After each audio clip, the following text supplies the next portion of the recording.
your life is short and it's troublesome.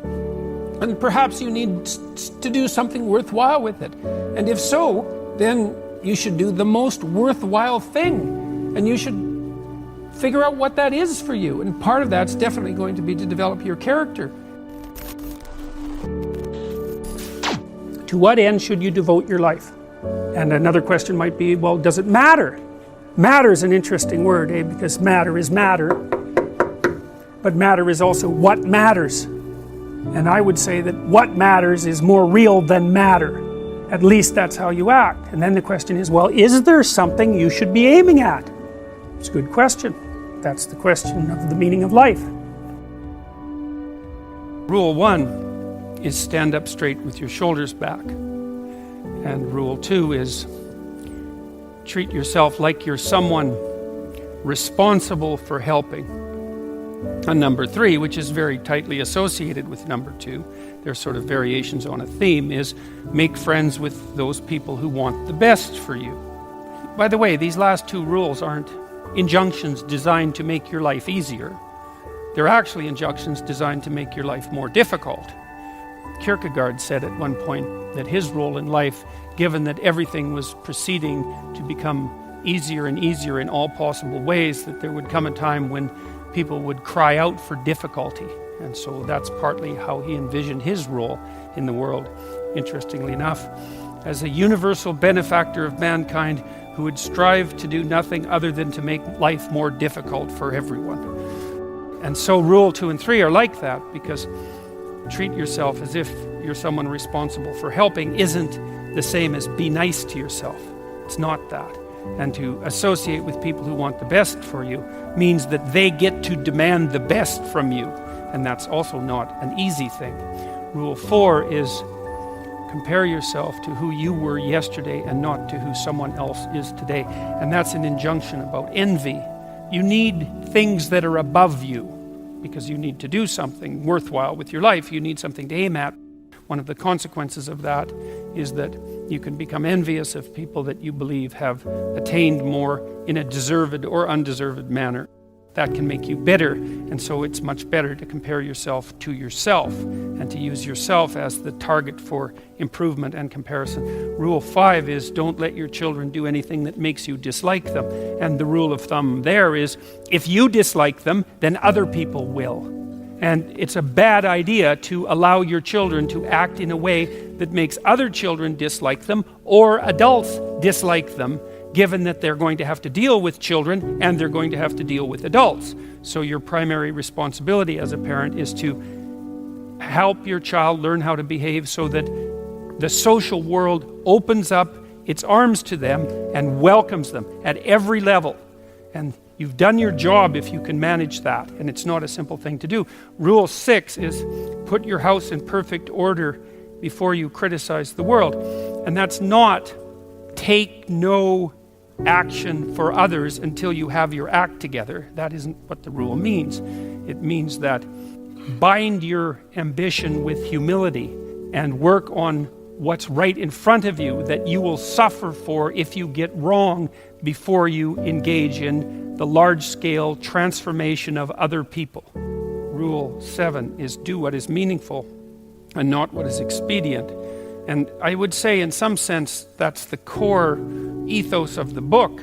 Not exactly, because Rule 8, which is tell the truth or at least don't lie, is a necessary conjunction to that, or a necessary additional element, because I don't think that you can pursue what is meaningful without telling the truth. And the reason for that is if you don't tell the truth, or let's say if you lie, which is an easier way to think about it, you corrupt the mechanisms, the instinctual mechanisms that manifest themselves as meaning, and then you can't trust them. And that's a very bad idea. So the fundamental reason to not lie is because you corrupt your own perceptions if you lie. And when you corrupt your own perceptions, then you can't rely on yourself.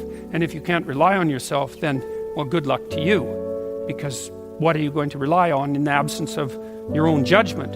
You've got nothing if you lose that.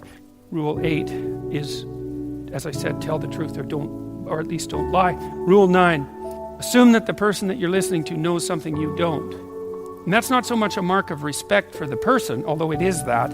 it's a mark of recognition of your own unbearable ignorance. You know, one of the things you have to do in life, you have to decide what's more important, what you know or what you don't know. First of all, there's a lot of what you don't know. And so if you make friends with that, if you decide that's important, then, well, that's a good thing, because you're going to be surrounded by what you don't know your entire life. And so if you're appreciative of that, then that's going to make things go better for you. But the other element of that is, well, why should you be appreciative of what you don't know? And the answer to that is, well, you shouldn't. If your life is absolutely perfect in every way, you have exactly what you need and want, you've put everything in order around you, then what you know is sufficient. But if you believe that things could still be put right around you in your own personal life, and with regard to the effect that you have on other people, then obviously what you don't yet know is more important than what you do know, and you should be paying attention to find out what you don't know at every possible moment.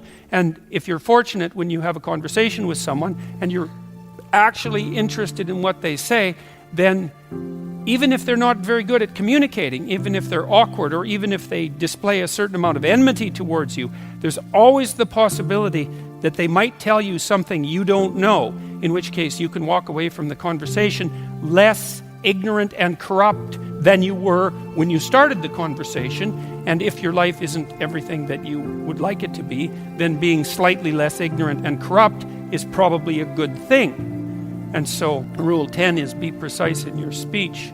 And that's an observation, I would say, that's a variant of a New Testament injunction, which is, or maybe a description of the nature of the world, which is knock and the door will open, and ask and you will receive, which is a very strange theory, let's say, but which I would say is far more in accordance with what we know about the psychology of perception, let's say, than you might imagine, because it is the case that you don't get what you don't aim at. You might get what you do aim at, and your aim might get better as you aim as well, which is something to consider. If you specify the nature of the being that you want to bring into being, then you radically increase the probability that that's what will occur. Of course, you all know that because you regard yourself, at least to some degree, as active creative agents, right? Your fundamental attitude towards yourself, at least in the manner that you act towards yourself, is that you wake up in the morning and you have a landscape of possibilities that lay themselves open to you, and you make choices between those possibilities and determine in consequence how the world is going to manifest itself. So you confront a field of potential, that's a good way of thinking about it, and through your choices you determine which elements of that potential are going to concretize themselves into the real world. And you are very unhappy with yourself if you don't do that properly, and you're very unhappy with other people if they don't do that properly, and you're very unhappy with other people if they don't treat you like that's what you're like. Because part of what you demand from people, let's say, in terms of sheer civility, is that they act towards you as if you're the locus of voluntary choice in a world of potential. And you upbraid each other for that as well. If you have children and parents, your parents will say to you, if you're fortunate, you're not living up to your potential, which is actually a compliment in a sense, even though it's also a judgment. And the compliment is, I know perfectly well that you could be more than you are. And you'll hang your head if you have any sense, and you'll think, like you think in relationship to your own conscience, that yes, I have a lot of potential that I'm not fully realizing, and that actually constitutes a transgression against the good. And I don't think I've ever met anyone who doesn't believe that. If you have a reasonable conversation with them, it just seems self-evident. I mean, maybe now and then you meet someone who's narcissistically self-satisfied, but then they're narcissistic, and that's not good. That as a medium to long-term strategy, that's a catastrophe. That ends in disaster. It's a short term, it protects people, but long term, it's not good in the least. And of course, other people don't appreciate it as well. Rule 11 is don't bother children when they're skateboarding.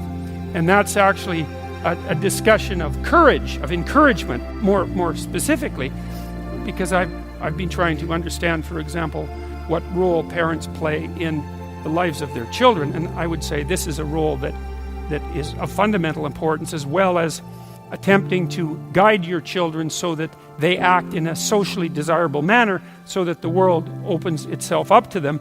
You also want to encourage them, which is not the same as sheltering them. It's not the same at all. And to encourage someone is to say something like, or to act out something like, look kid, the world's already difficult, because the world isn't easy for children any more than it's easy for adults. The difficulties they're not the same, they're child-sized difficulties, but they're still difficulties. The world is a very hard place.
And it's a bitter place in many ways, and it's not only a hard and bitter place, it's also touched with betrayal and malevolence, and that's the fundamental bottom line. But there's something in you that is capable of taking that full on and transcending it, and that's encouragement. You say, well, as difficult as things are, you're up to the challenge. And to interfere with children when they're skateboarding, for example, when they're doing, let's say, inadvisably dangerous things, which kids of course do if they're skateboarding, to interfere with that is to interfere with the child's willingness to voluntarily expose themselves to the risks that they need to expose themselves to in order to develop the sort of competence that allows them to thrive in a world they cannot be sheltered from. And so to interfere with children when they're taking necessary risks is not love or empathy, but cowardice on the part of parents, and it's deeply damaging to children. And I can tell you, as a clinical psychologist, I've never had a client come to my office. In all the hundreds of encounters I've had with people in my office, I've never had a client say, my parents made me too independent. That hasn't happened once. Right now, my parents made me too dependent, or I conspired with my parents.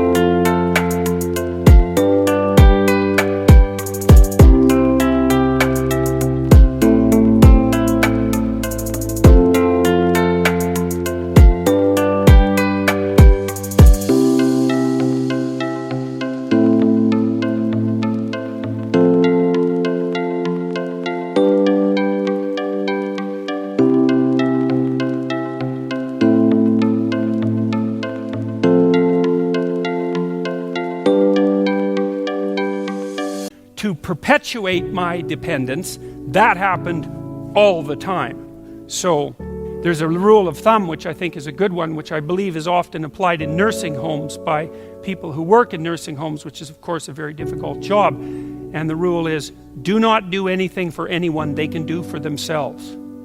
And the reason for that is that it's a form of theft.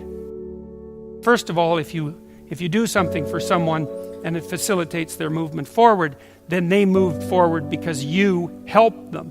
What life is essentially is not a place to attain happiness or even to aim for happiness, even though you should be grateful if some comes along now and then, but a call to something like adventure. Rule 12 is pet a cat when you encounter one on the street. Oddly enough, a meditation on fragility. It's a discussion of what you do when you don't know what to do. And that's really when things have gone badly for you, when you face a terrible tragedy in your own personal life or in your familial life, or perhaps even in the life of your community, when things come crowding in at you too quickly. In the case of a death in the family, or a terrible illness, or the collapse of a dream, or any of the things that can flip your world upside down, is how do you cope with that? And that chapter contains a discussion of the necessity of narrowing your time frame, because sometimes the right way to look at the world is across years, and sometimes it's across months, and when things are more out of control, perhaps it's across days, and when you're really up against the wall, it's across hours or even minutes. And during those minutes, then you concentrate on doing as well as you can with what's right in front of you for the longest unit of time that you can tolerate conceptualizing. Maybe that's what you do at someone's deathbed. And while you're doing that and suffering away madly, then you also take the time to appreciate everything you can that manifests itself, that allows itself to be appreciated. And so that's the metaphor of the cat, I suppose. If you want to maximize your chances for both success and let's say well-being, is you want to find a strata of occupation in which you would have an intelligence that would put you in the upper quartile. That's perfect. Then you're a big fish in a small pond. And you don't want to be the stupidest guy in the room. It's a bloody rough place to be. And you probably don't want to be the smartest guy in the room either, because what that probably means is you should be in a different room. You could be more than you are, obviously. That's obviously the case. How does that manifest itself in the moment? Well, that which you could be tells you where to walk by making that path meaningful.